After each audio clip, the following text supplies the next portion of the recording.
I'm Ron Berger, Chief Academic Officer for Expeditionary Learning. When the city of Chicago analyzed its charters and evaluated them, only one charter school in the city of Chicago got the highest rating on every single measure of school quality, and that was Polaris.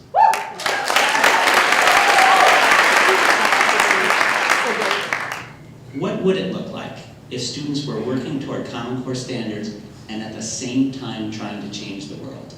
I am honored to present to you this morning Cameron, Amira, Desiree, and D'Angelo, our 2013 keynote speakers.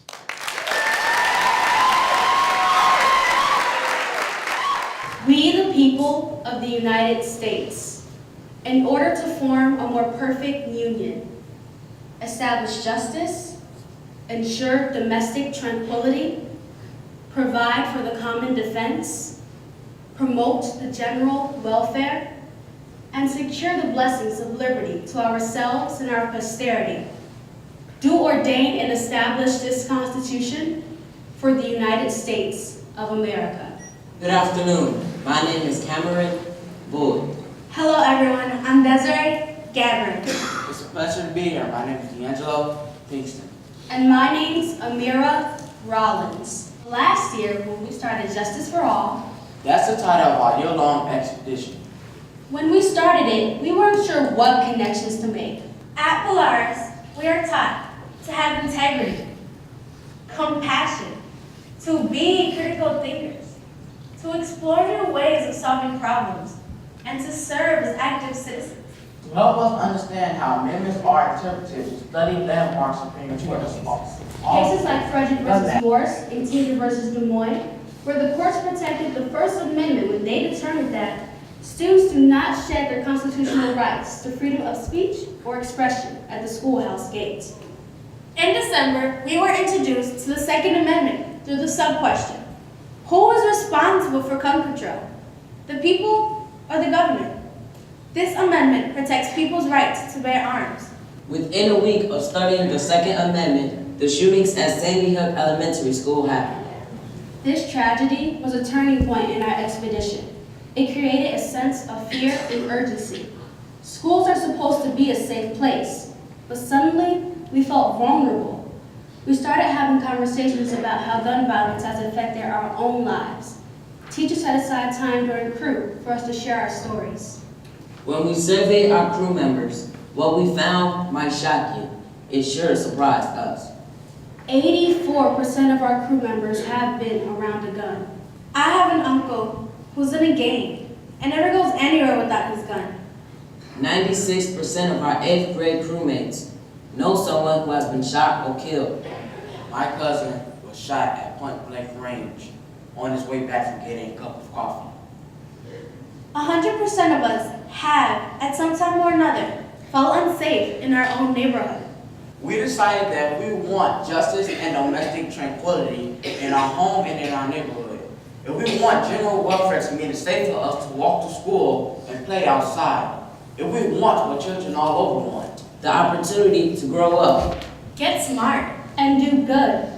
We had to devise a plan. And the Peacekeeper Project was born. These people lost their lives just blocks away from our school. One of those dots could be my father.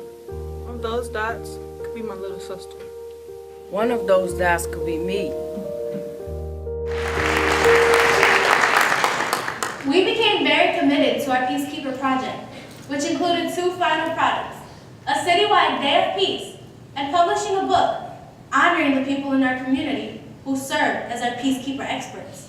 Our plan was to spread the word about our day of peace by creating a public service announcement. We went to work researching and familiarizing ourselves with the components of a PSA. We chose 8 project managers to conduct a business meeting with our local level policymaker, Alderman Walter Burnett Jr.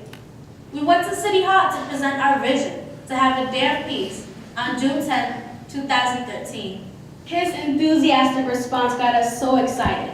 Our project managers got on the phone and began booking interviews and expert visits. Captain Roger Bain of the 11th District, Chicago Police Department, was the first expert to get real with us. Captain Bay said that he was glad we weren't focused on gun turn-ins, calling for more police action in the area.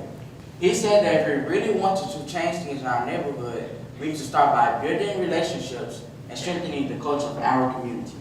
This was starting to sound familiar.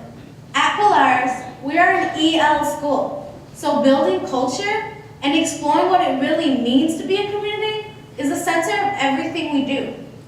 Now we just needed to bring what we knew about building crew out of our school and into our neighborhood. Teams of students were working on different aspects of our expedition at the same time. Some of us were attending meetings to spread the word to the broader community. Several times we were asked by different organizations, like the West Humboldt Park Development Council, to speak at community meetings about the work that we were doing. What was amazing was that adults were actually starting to listen to us. Other teams were researching and developing PSA interview questions for our 16 experts. We interviewed people like Amina Matthews, who's dedicated her life to being a violence interrupter. And John Broman, the Director of Housing Services for our neighborhood of West Humboldt Park. Alicia Sams, the co-director of the documentary By the People, The Election of Barack Obama, heard about us and came to talk to us about filmmaking and documentary work. We were invited to present to a panel of experts at the Constitutional Rights Foundation Chicago. And the Action-Based Communities Project at Loyola University Law School, where we were presented with an award for the most compelling call to action. Alderman Burnett was also working to spread the word for us. He aired all 4 of our PSAs on his cable television show. He also brought them to a city council meeting and played 1 PSA for the entire city council, including Mayor Rahm Emanuel. This is what they saw.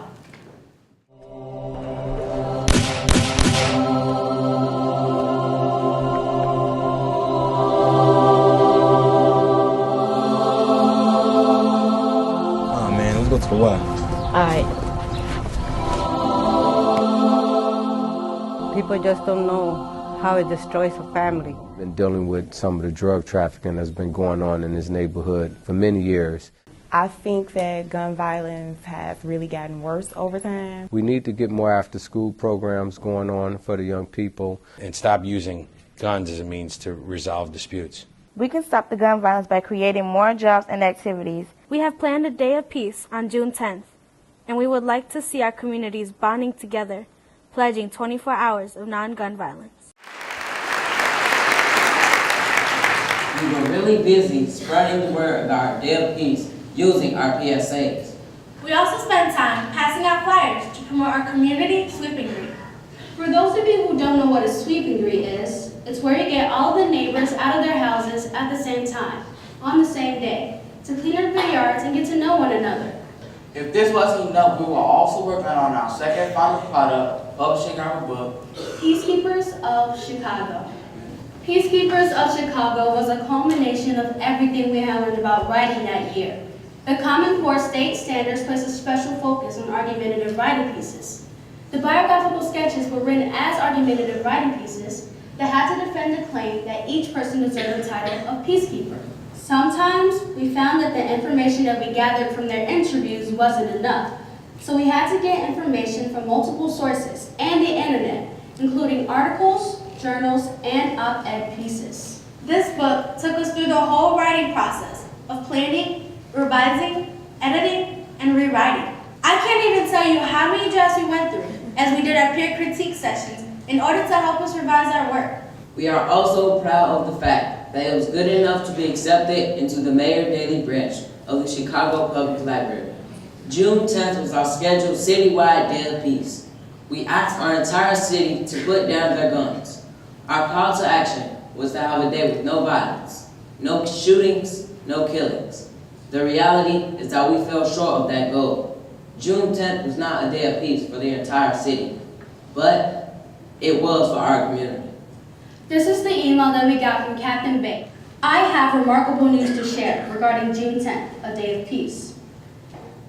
There were no shootings or murders in West Humboldt Park, Humboldt Park, East Garfield Park, West Garfield Park, North Lawndale,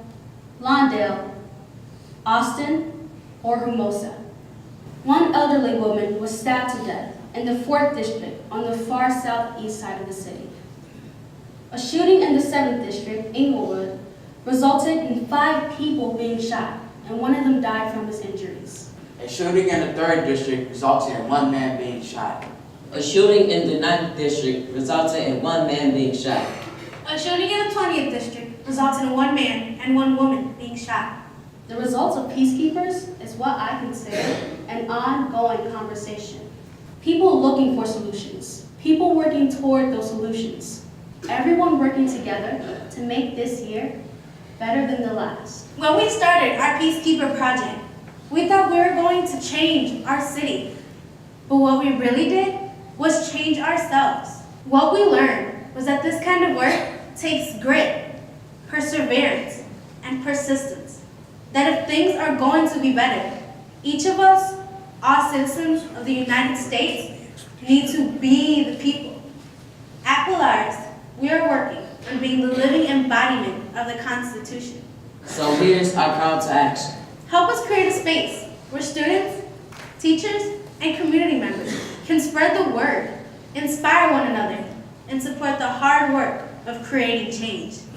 Please join us and be the people. Thank you.